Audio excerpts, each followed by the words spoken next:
Hi everyone, welcome to a brand new YouTube channel that we're going to be getting up and running right away. My name is Shannon. I'm with Shannon's Backyard Harvest.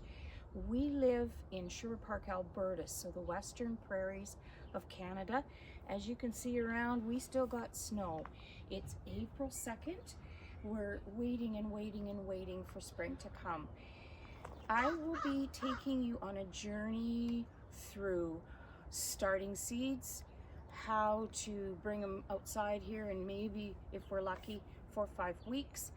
How do you grow a lot of food in a small space? I will introduce you to my cameraman, my husband Wade. Him and I shared a big fruit orchard for many years on an acreage in this region, so we're quite familiar with growing hardy fruits for the prairies. Now we've moved into town, we just have a small yard, so how do I keep my passion for growing going? That's what we're going to show you. How can we take from growing to the table, eating, preserving, canning? That's the name of the game. Follow us along. It's going to be really fun. I'll take you on a walk through our yard, show you what, if you're not familiar with the Canadian prairies, just what it looks like in April. It's early April. So of course we're still, it's snowing as we speak. This tree and this tree doesn't look like a lot right now, but those are hardy sour cherries. In Canada, great cherries are sweet that are grown in BC. They are not hardy enough for our climate. They're a different zone. We're zone 3. So this is a Juliet and a Cupid cherry tree. In a matter of about 5-6 weeks, these will be in the most beautiful blooms. They're going to be covered in sour cherry. I make pie fillings. I make sour cherry muffins and bread and jam. It's so great. We used to when we had our orchard, we took tons of canned fruit to the markets and sold it. Back here, you're gonna see, you're probably thinking, how on earth can you grow a lot of food to eat in such a small space? Oh, my grandson's football. This is an example of the clay pots that I'll be growing herbs in, as well as cut flowers. Back here, I like to use 5-gallon pails. The 5 gallons are for the indeterminate tomatoes.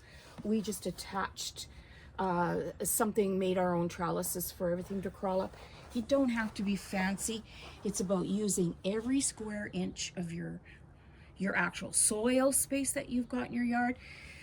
This year we're going to be adding a lot more of this type of container. I'm going to try container bags this year. Some of those can be up to like 25 pounds of soil. Perfect for growing potatoes. Then,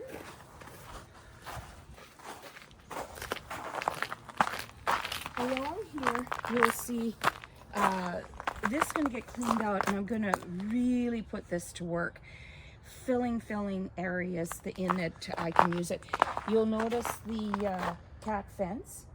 My nemesis is the neighbor's cat. It thinks my vegetable gardens are its litter box, and so that's what I'm using right now, and it seems to keep them out. That is a red currant. In here is also rhubarb, but all along here are raspberries. It doesn't look like a lot of canes, but I can tell you that right now, Wade and I are still working on, I would have probably still, I don't know, 20-30 pounds of raspberries in the freezer from last year's crop, and we'll be plucking off raspberries. We give them away to the kids, and I freeze a whole bunch, make jams, jellies. It's awesome. This space, and everywhere there isn't a perennial, is going to have some vegetables growing. I'm going to take a walk over here. Black currants, very prolific. And actually, these guys are so hardy. We're actually trying to bud, and it's April 2nd. But the first fruit out of the gate in the spring, there are 4 Haskap berries planted here. All 4 are different. You need cross-pollination, so you need two different plants. These are the Russian varieties. We grew a lot of these when we had our orchard. I get so much fruit. Again, you think, oh, that's just a few plants.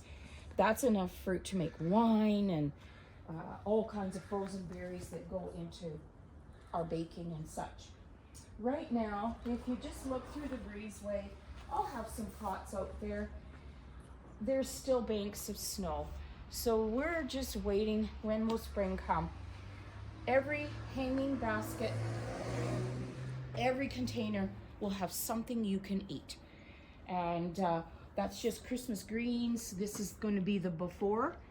And we will be showing you how our yard transforms over the next many months. We have a few raised beds, and we're going to be putting in a few more this year. I just got to talk weight into it. And take a walk with me. We'll just have a peek at where I compost.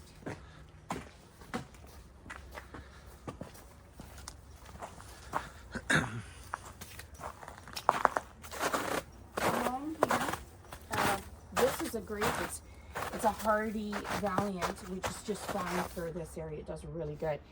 You will see this cover this entire wall.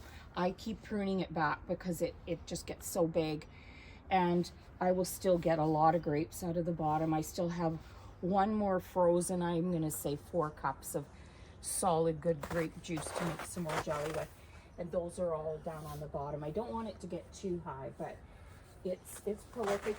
We've got a piece in Saskatoon in here. I will be tucking tomato plants all throughout here. A couple little raised beds. If you're gonna fill your backyard with food, what you need to do is use every square inch. So I really amend the soil so it's excellent for growing, because I'm going to probably be packing a little more than I should in here, and we're going to add some more beds at that other end. Here's what the compost looks like right now, because we are frozen solid, but you're going to get to see what's coming out the bottom when it's not a frozen block of ice, and it is absolutely amazing compost. And that's what we're going to be using to grow and amend all our soils with. That whole side will become tomatoes, peas. There's some hollyhocks that'll come up on their own, just pretty. It's nice to keep that. I like cut flowers in the house all the summer long, so some of these in amongst the veggies and fruits and perennials, we all have cut flowers, so we can always take them into the house and enjoy them. So this is what a yard looks like in Canada, in the Western Province, in Zone 3, April 2nd. Follow along and hear all kinds of stories about our backgrounds and farming background. That's what we both came from, Southern Saskatchewan farming.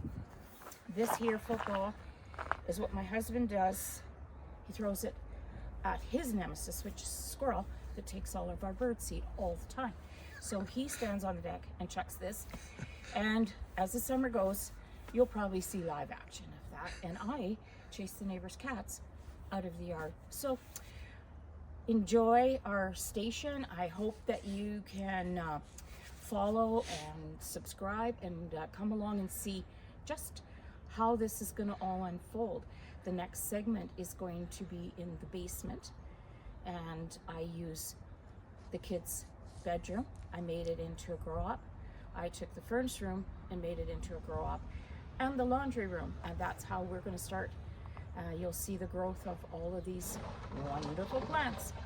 Take care. Catch you next time. Bye-bye.